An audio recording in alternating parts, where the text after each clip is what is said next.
Well, tonight we have John Sullivan. John has done 3 or 4 programs with us before, Brazil, Tanzania, and I think there was Australia. So we know what he can bring for us. And when I heard that he was going to Bolivia to do all kinds of studies of things beyond birds, snakes and bugs and spiders and frogs. And I just thought this is going to be so great. So I think even before he left, I said, you've got a plan on doing a program for us. So anyway, I'm just real excited to have John here, and he'll tell you all about what he saw and what he did. So let's just give a nice warm welcome to John Sullivan.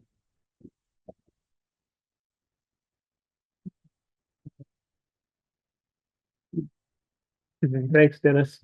Thanks, everyone. It's really nice to see everyone here tonight.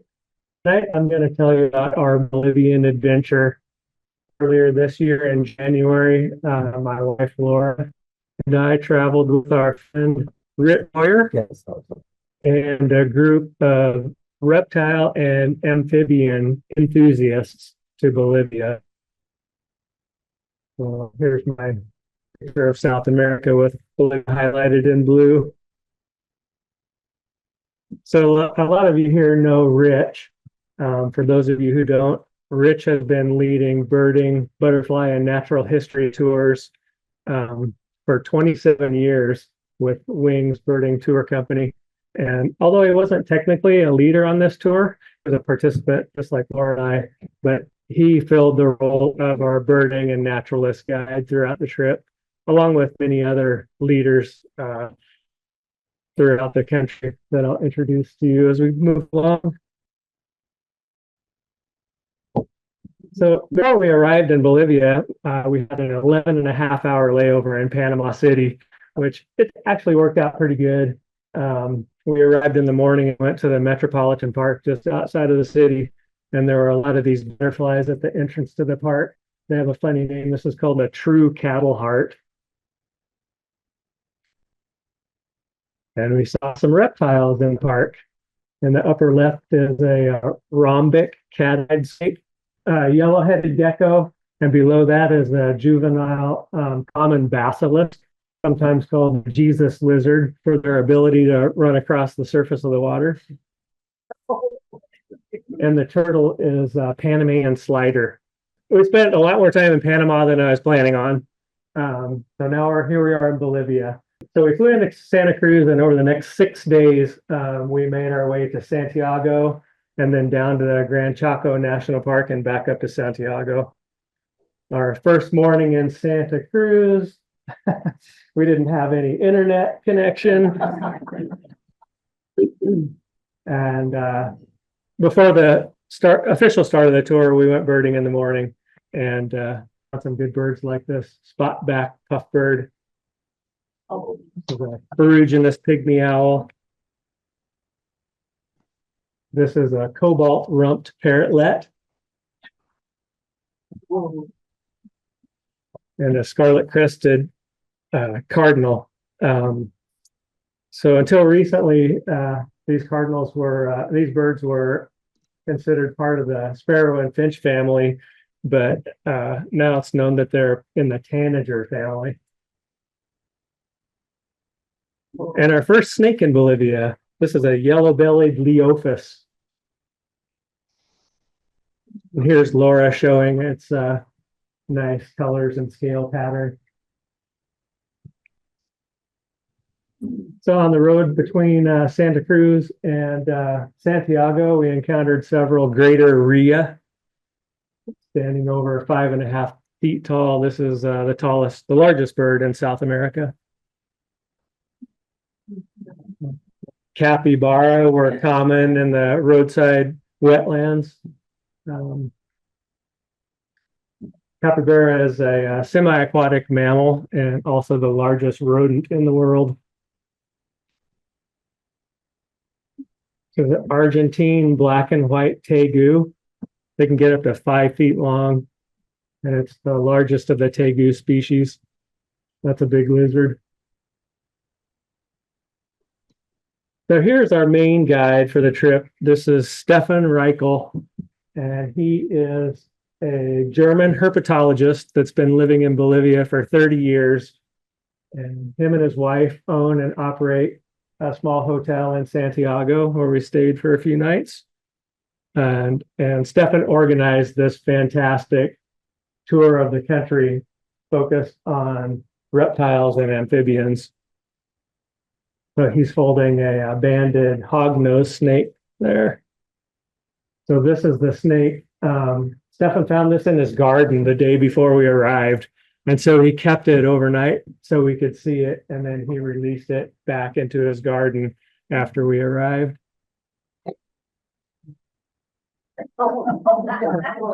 And this is our driver and guide and cook and maintenance man and all around good guy, Alejandro. That's a gecko on the windshield of his vehicle. It's not on his face, it's on the windshield. Here's Laura at the hotel, at Stefan's hotel. It's a really nice place. Nice rooms, good food. The town was nice. We had our own mascot, tropical house gecko in our room. And a giant toad guarding the door to our room. And this is a kururu toad. He's huge. He's like, oh, a big toad. So Santiago is in the Chiquitania region of Bolivia. The Chiquitania is an area of tropical savanna, and it's a bridge between two of South America's largest biomes, the Amazon in the north and the Chaco in the south. So we spent the day exploring around this rocky outcropping. Here's our group climbing up the trail. There was lots of heavy breathing and hearts pounding as we made our ascent up the mountain. Some of the birds seen along the trail. This is a saffron-billed sparrow. And this is a Bolivian slaty ant shrike. It's a female. The males are slaty. There's Laura and Rich getting close to the top of the mountain.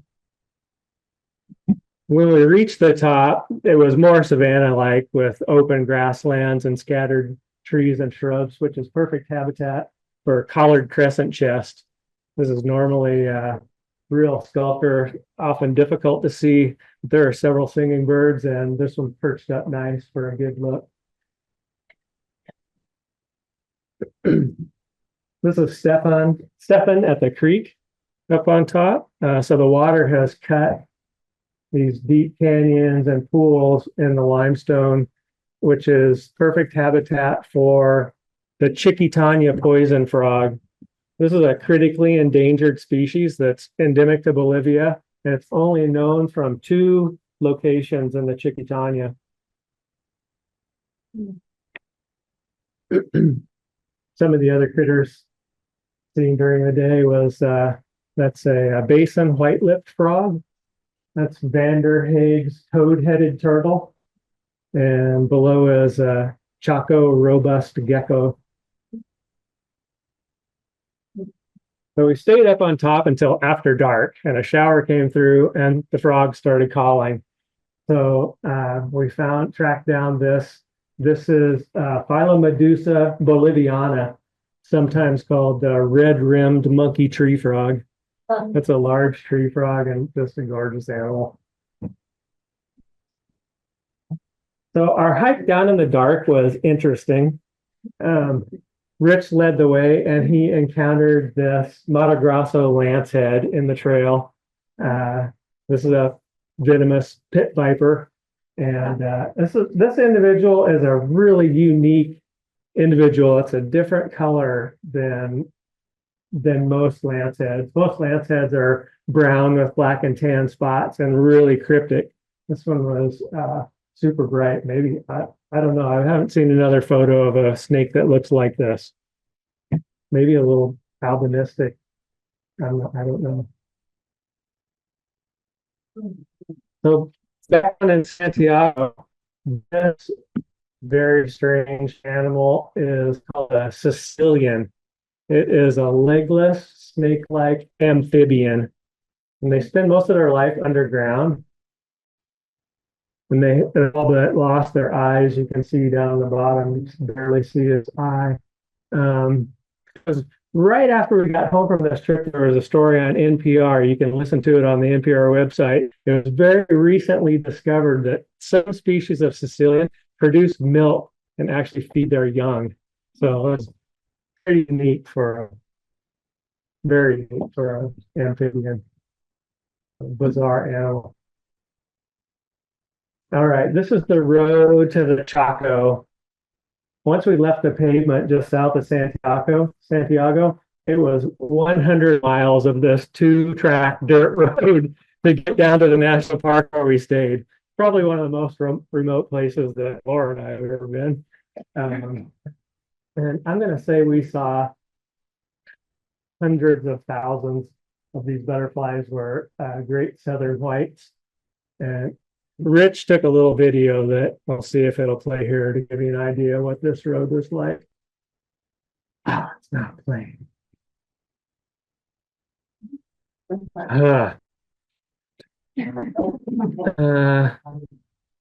Here, how about this? Hit the space bar.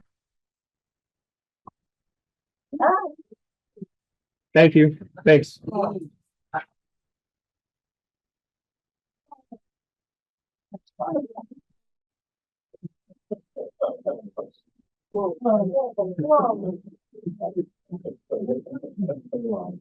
So 100 miles of that.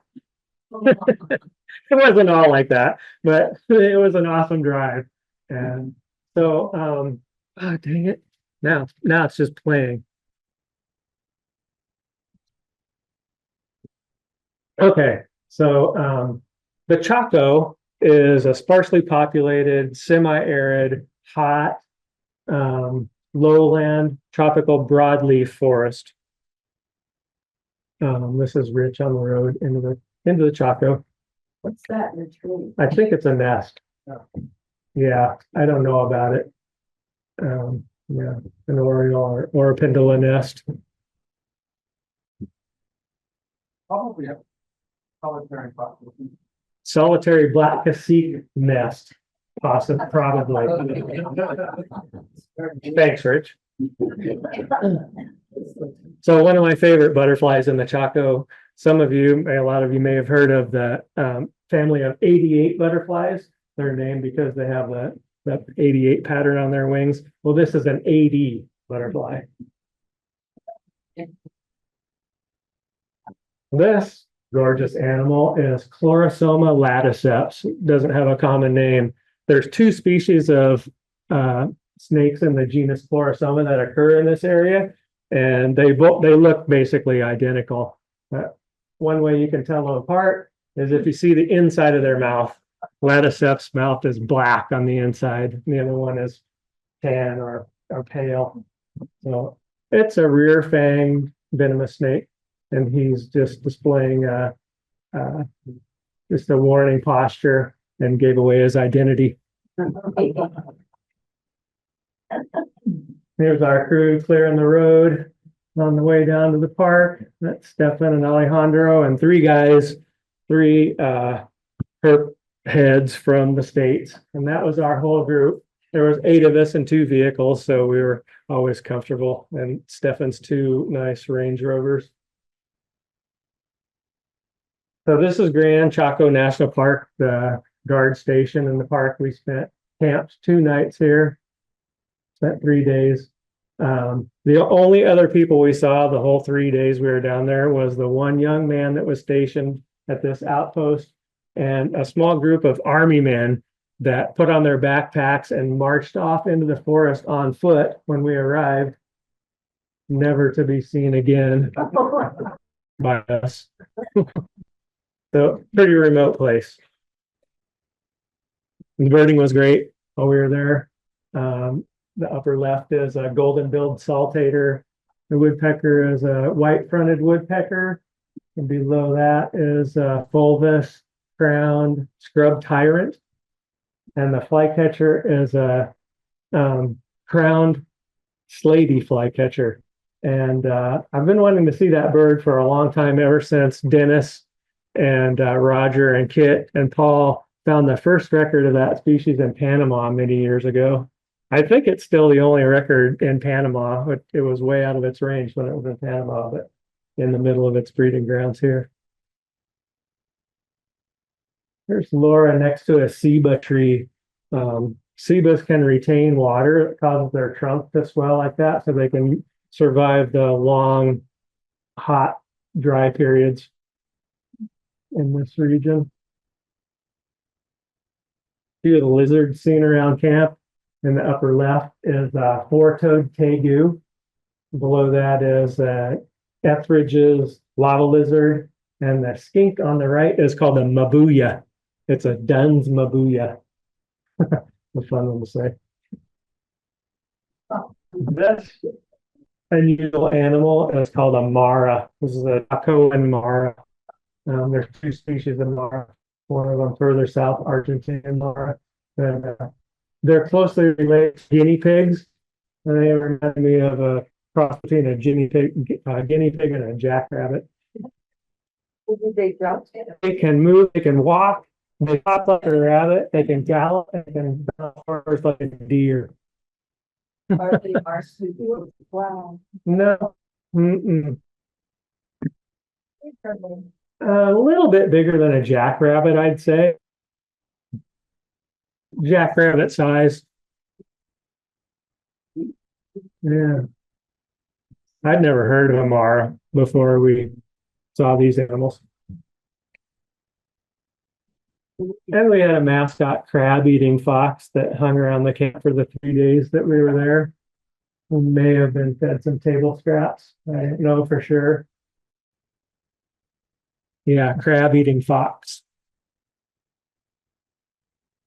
So this is the international border crossing into Paraguay. No passport or visa required. So we crossed over into Paraguay and spent a couple hours birding around this pond. That's John and Isaac in the group. Paraguayan pond. So this is the tail of a red tegu. It's a huge lizard that was shooting off into the bushes. And this is Isaac going in after him. And I'm 100% confident that if Isaac could have caught up with this lizard, he would have caught it. He was amazing. He was just amazing at catching and handling snakes and reptiles and frogs. But anyway, he went in after it and he said, "John, if that thing runs out towards you, grab it." I could see a small window and I could see this thing in there looking out at me, and I'm thinking, yeah, I'm thinking he runs out at me. I'm not gonna try to grab it.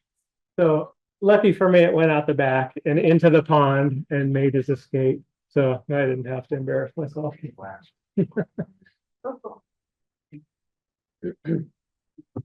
Lark-black brush runner was a great addition to our Paraguay bird list for the afternoon.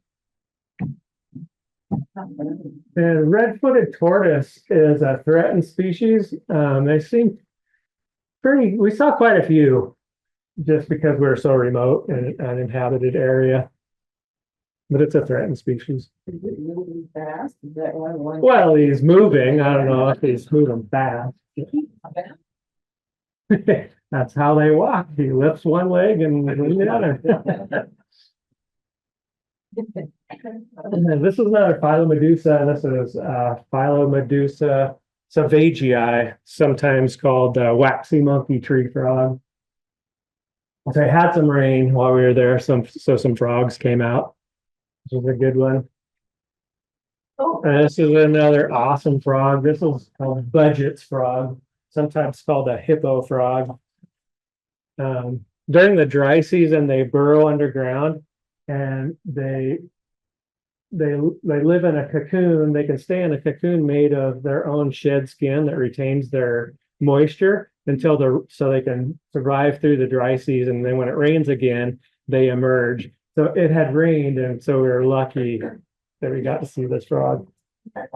He's big too. Like it's a big frog.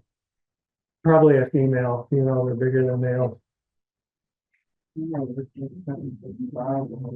This is another lance head. This is painted lance head that was seen outside of our camp. I think this painted lance head is more striking even than most of the bothrops that occur in South America. So they're pit vipers. This is a great picture of, you can see the pits in front of his eyes there. That's a heat sensing organ that they can detect their prey. They can detect minute temperature differences from up to a meter away. So they can essentially see their prey in the dark. That's how they hunt. This is maybe the world's cutest armadillo. This is an adult southern three-banded armadillo that Isaac caught. And when he let it go, it ran down the road like a little wind-up toy.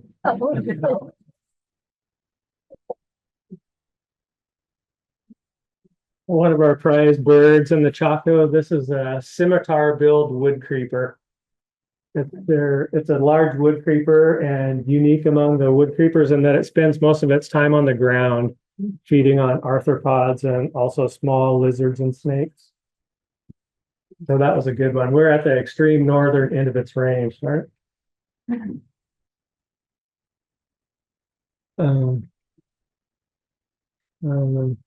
Okay. No, hang on a second. Yeah. So it rained. I forgot this was another video. I thought it was the old video. This is another video. So it rained. So our drive out was even more interesting than our drive south. It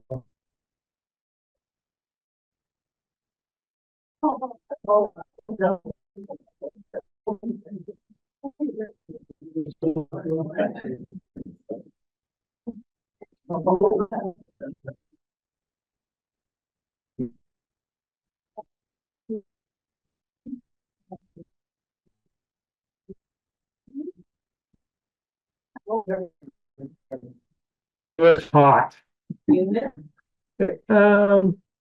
Yeah, it was humid. No, hot and humid.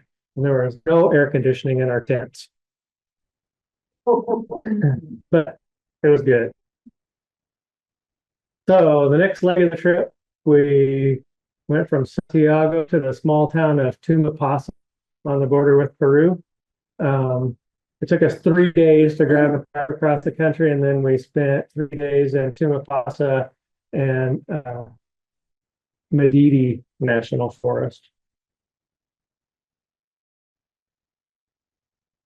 So lots of towns throughout Latin America have these colorful signs spelling out their town names.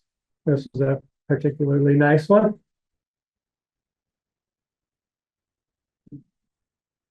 This is a juvenile lava lizard that Isaac caught on a rock wall outside of one of our hotels. Micro-sized lizard. These are Bolivian red howler monkeys that we encountered on the road.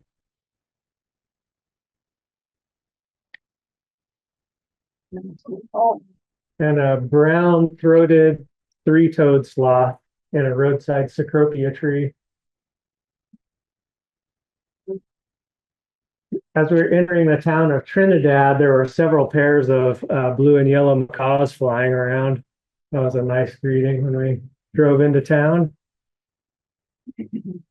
And morning birding.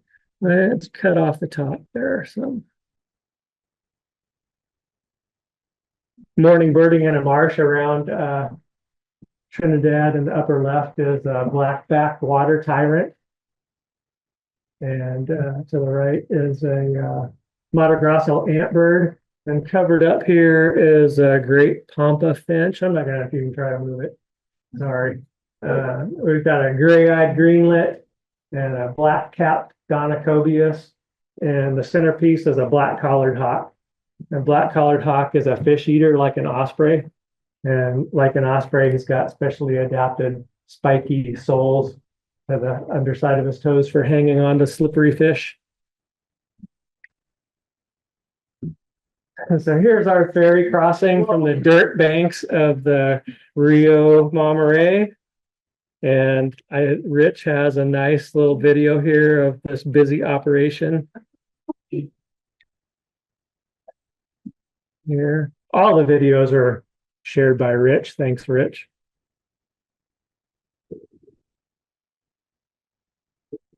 Just one after another ferry coming across.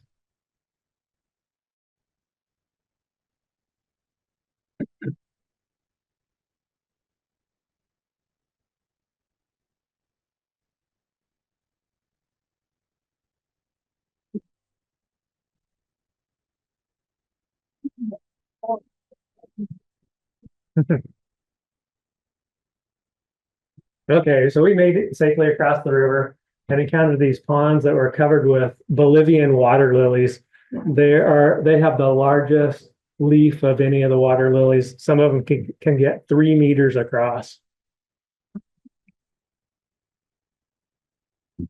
Even though these look like they're at the end of their life cycle, pretty decomposed, but still buoyant enough to hold up this wattled jacana. Note his long toes that distribute his weight and enable him to walk across floating vegetation. A little further down the road from the Tiamuchi Bridge, a tributary of the Mamoré River, we encountered these boto or pink river dolphins. That was pretty exciting to see these animals. This is the town of Tumapasa.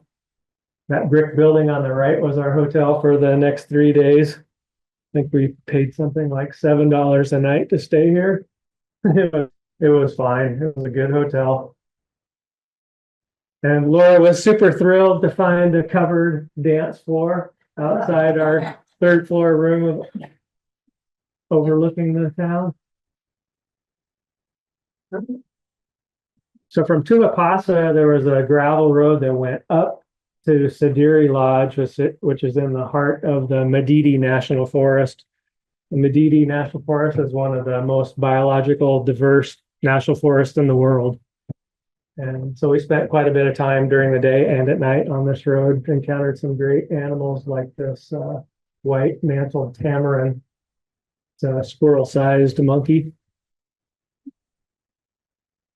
Whoa. Rich spotted this little jewel, a jumping spider. Such a cool little animal. And he's preying on a cricket. I'm gonna try to move this anyway. I can't do it with just one hand. He's like the size of my thumbnail.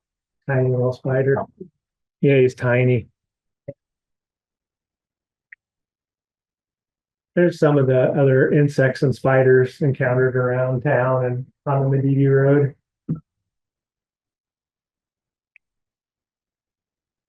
This is one of our prize finds that I mentioned that the road went up to Sadiri Lodge. Well, this was on the trails around Sadiri Lodge. This is Western rainbow boa. That's one of my most wanted species for the trip. That's a gorgeous snake. Yeah.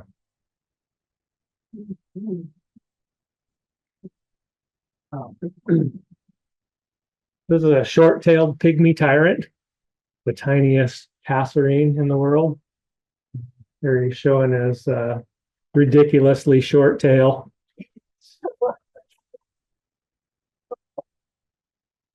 Just some of the butterflies encountered on the Madiri Road and around Tumapasa.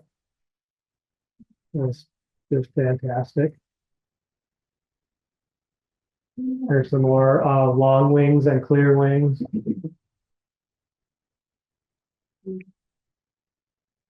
And lots of dragonflies in the marshes throughout the country.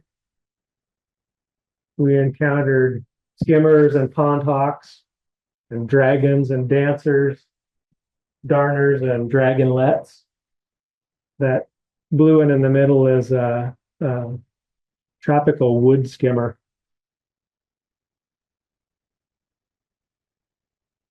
This is a split-legged poison frog on the Sadiri Road.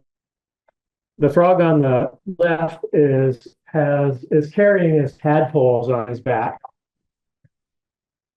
He's relocating the brood, his tadpoles, to a more permanent water source. They may have hatched up in the canopy in a bromeliad that had some water in it. And then as the water dried up or they run out of food, the tadpoles climb onto the back of the adult and they carry him down to a permanent water source.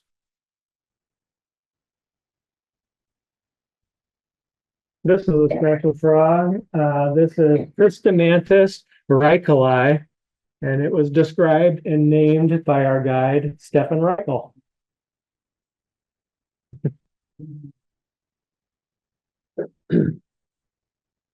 Couple other frogs encountered. On the left is a jaguar leaf frog, and this is a banded monkey frog. Banded monkey leaf frog.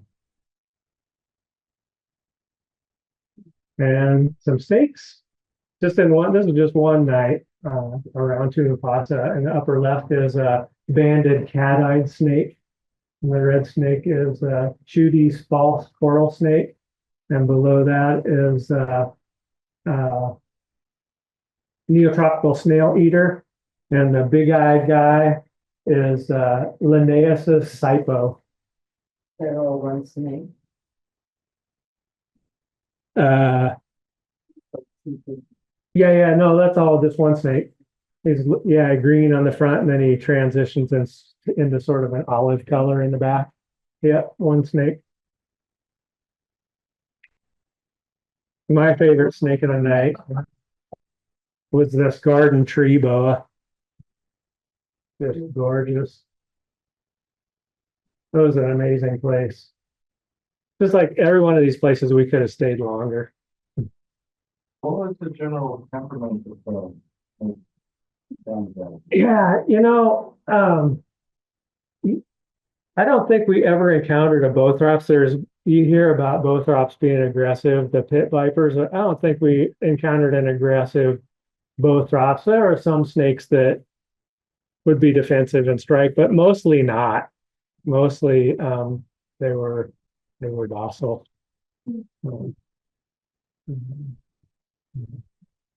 Yeah, this is the same. These two frogs are the same species.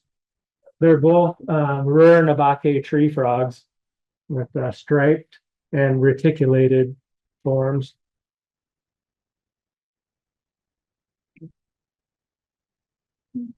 This Goliath of a frog is Phylomedusa bicolor, sometimes called the giant monkey frog or giant tree frog.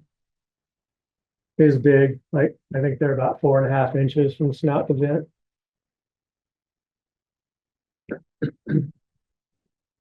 Laura found this interesting critter. Look at that leaf mimic, just amazing. It's an American shield mantis. This looks exactly like a leaf. That was at Sajiri Lodge, on the trails around Sajiri Lodge. This is a black witch. It's a huge moth. They can have up to a 7-inch wingspan. My flash of my camera makes it look like we're shining a black light on this one. This is a band-bellied owl that was on the trail near Sajiri Lodge. This is an eastern lowland olingo, and this was an amazing sighting for several reasons. First of all, we just heard it, and Rich recognized the voice of this thing. It was just barking in the dark, off in the distance. He not only recognized it, but he happened to have a recording of an olingo on him that he played, and this olingo came in to investigate the recording. So this is only the second documentation of olingo in Madidi National Park, and only the 6th record for Bolivia. So it's an animal that's not encountered very often. So we were lucky. Thanks, Rich. That was a good one. No, it's in the raccoon and coati family.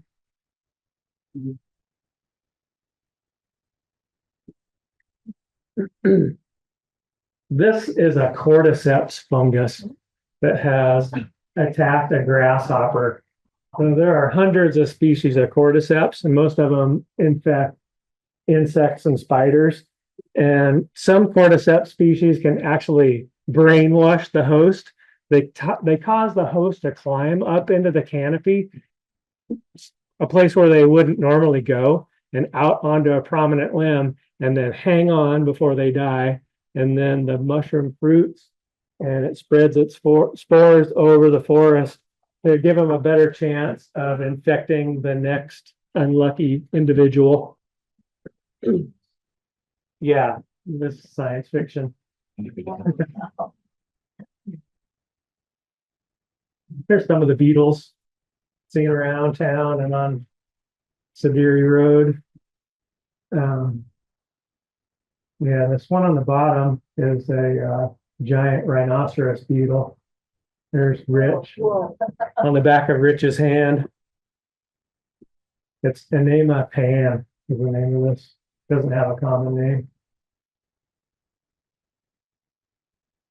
All right, next leg of the trip from Tuapasa, we went back down to Rurrenabaque and then up to Riberalta in the north in the Amazon rainforest. And here we are in Rurrenabaque on the banks of the Rio Beni. Outside Rurrenabaque, we visited this basically just a flooded pasture that was loaded with frogs. There were hundreds of frogs calling. It was quite the cacophony. That's a Chaco tree frog in the upper left. And a veined tree frog to the right below that is a Chaco granulated toad. And that's a paratoad. So here's a little video Rich took of the veined tree frog. Oh.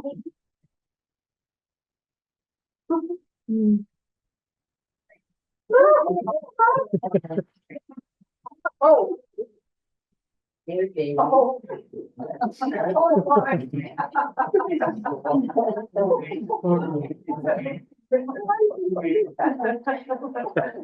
That's his mating call.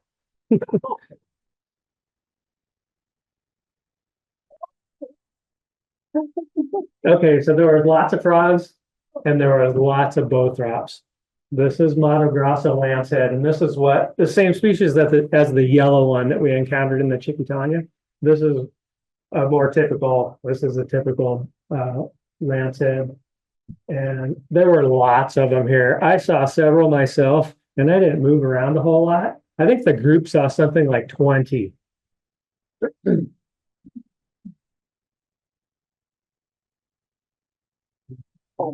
At the hotel we stayed in this town of Santa Rosa, they had a few rehab birds. This is a Toco toucan.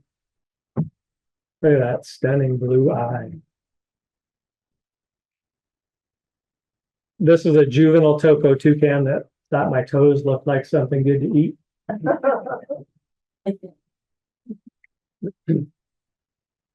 So from Santa Rosa, this is Stefan and Alejandro and a local guide getting our boat ready for a day out on the Yafuma River. We encountered a couple of very large troops of black-capped squirrel monkeys. And Hoatzin, the primitive bird that's in its own order. Saw about 200 Hoatzin along the river. They eat leaves and they digest the leaves in their crop like a cow. Yeah, great bird. It's an Amazon kingfisher. A rufescent tiger heron.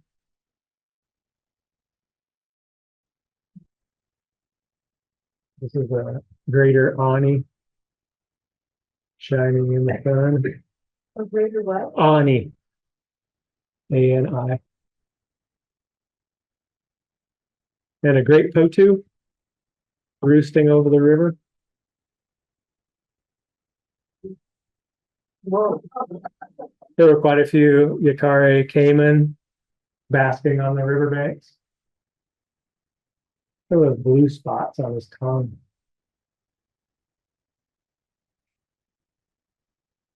All right, this is a little further. We're off the river now, up in near Riberalta.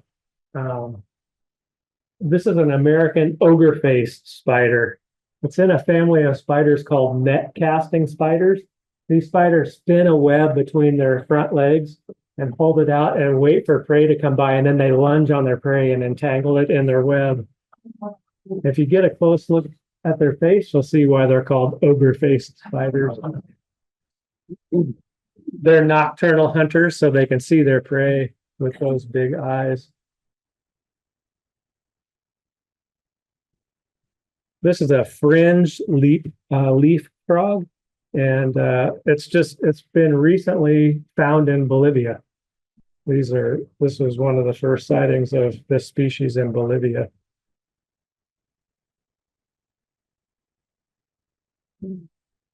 So I followed Rich into this dense bamboo thicket, and he pointed out this Brazilian wandering spider to me. This is a very large spider that can inflict a painful wound, painful bite, known to be fatal, has been fatal in the past. And Rich says to me, you know how you can tell the difference between a tarantula and a wandering spider is if you poke a tarantula with a stick, it'll run away. If you poke a wandering spider, it turns to fight. And so when he turned to leave, taking his headlamp with him, leaving me in this dark enclosed space with a very large angry spider, the last thing he says is, be careful, they can jump. I got the photo, got away. There's forest near Riberalta, a local guide, Vincent Boas, he's a Dutch biologist that's been living in Bolivia for decades, and he was sure that he could find a river forest, the mass, the very rare Bolivia endemic that has a restricted range. This right around Riberalta. That's a bad picture of dark canopy and tough bird to photograph. We got good looks. Vincent. Yeah. Yeah.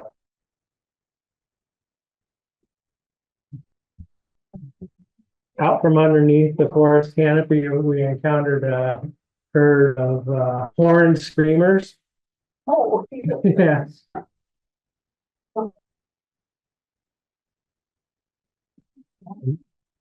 In the Central Plaza, close near our hotel, Vincent took us into this abandoned theater where these flat-faced fruit bats were roosting.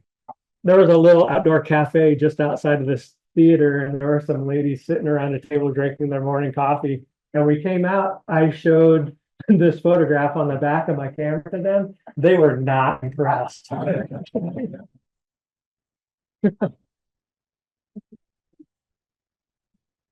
No, this is an appropriately named pink-toed tarantula.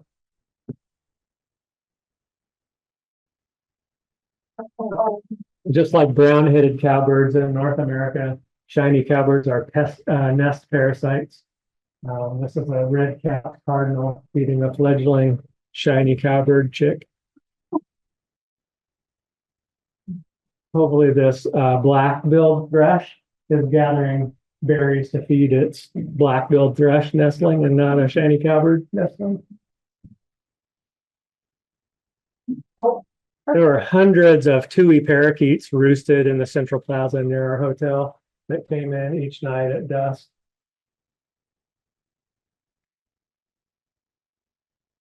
Here's Rich and Stefan getting a drink before we head out on the road again from our roadside food vendor.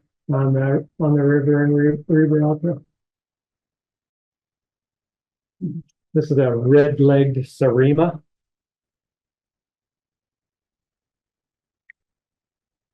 All right, last leg of the trip. From Rurrenabaque, we went up over the Andes to La Paz and down to Lake Titicaca. This is the boa constrictor that we encountered shortly after we headed out on the road.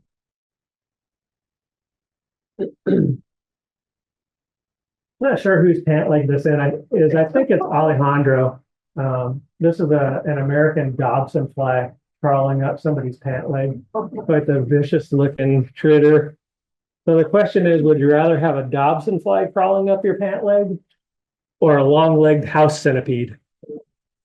I would pick the Dobson fly every time. These long-legged centipedes are super creepy.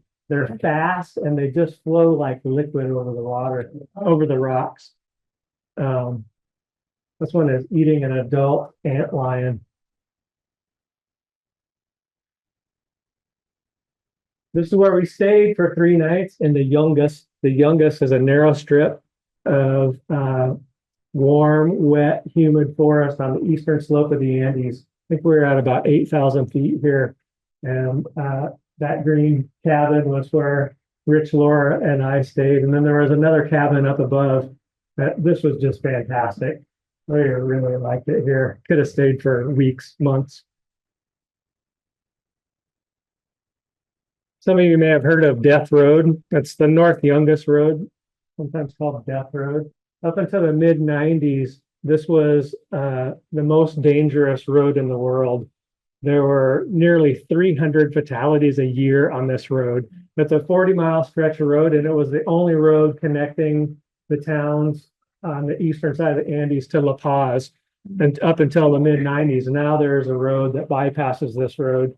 So it's a very popular mountain biking road now, but it's narrow, winding with lots of rock slides and washouts, no guardrails, and 1,000-foot drops. So, yeah. Here is the Yungas Road. The birding was fantastic. That's Laura and Rich. It is a great area. There's Laura and Rich, and that's the owner of the property where we were staying. That waterfall just coming right down on the road and washing the road out.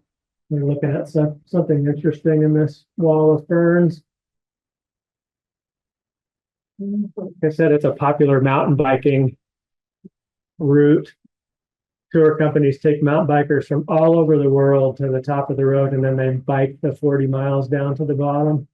And yeah, Rich has a little video here of mountain bikers.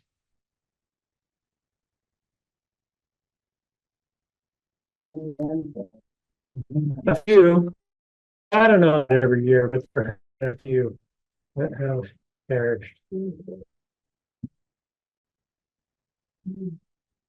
That's an amazing place.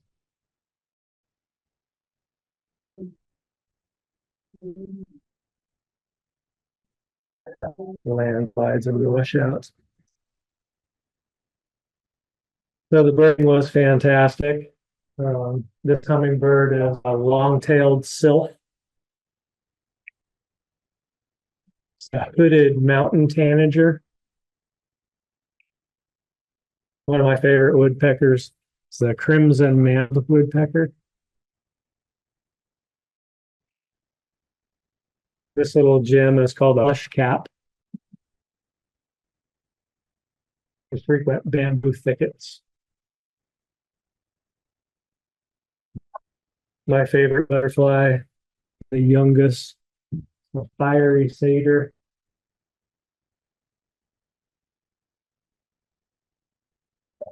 This is a Latin American blind snake. It's a tiny thread-like, worm-like snake with head and tail that are both colored the same. So predators can't tell which end is up. And this is a real earthworm, about 10 times the size of that blind snake. A giant earthworm. I think it's actually small for a giant earthworm, a small giant. But it's the biggest earthworm I've ever seen. crossing the youngest road. This is a Bolivian brush finch. And a cinnamon flycatcher perched out over the abyss. This is a rufous-capped thornbill.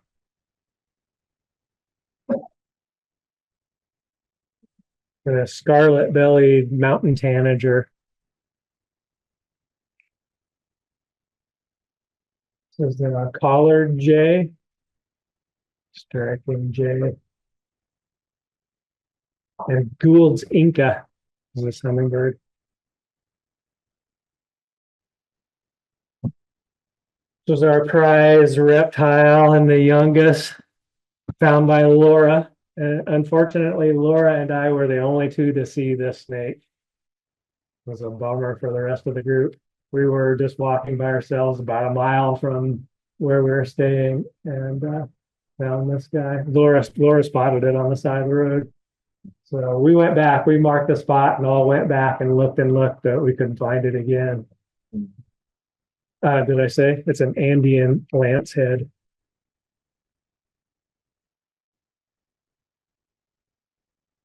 Just some of the moths that were on the building where we stayed. Just, yeah, incredible.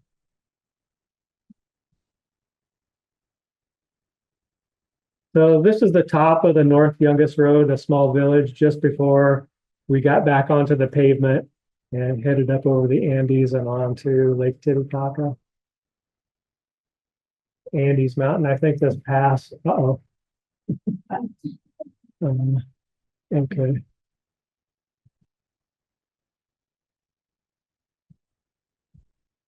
think the pass is about 14,000 feet. Looks like it is plugged in.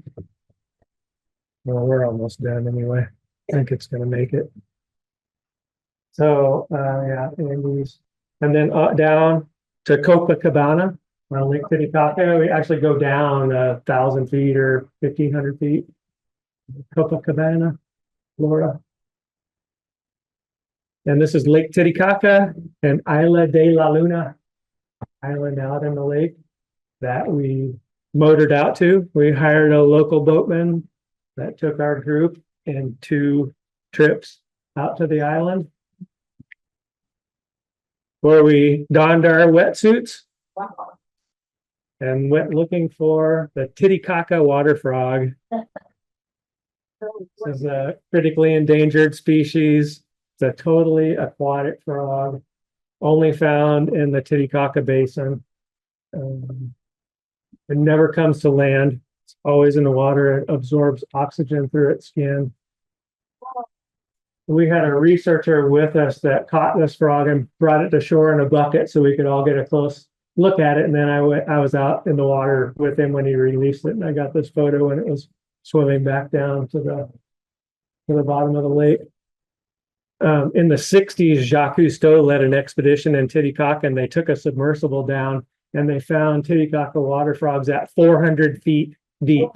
And that's a record depth of any frog. Jacques Cousteau also found some huge Titicaca water frogs, up to 2 feet long and over 2 pounds. We didn't see any that big, but they're a big frog. Good birds on the lake. This is a Titicaca grebe. It's the only flightless grebe in the world. And Rich has another little video here of a family of Titicaca grebes.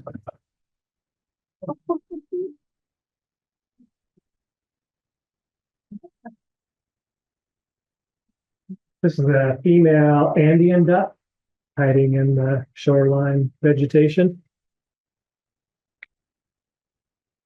Yellow-billed teal.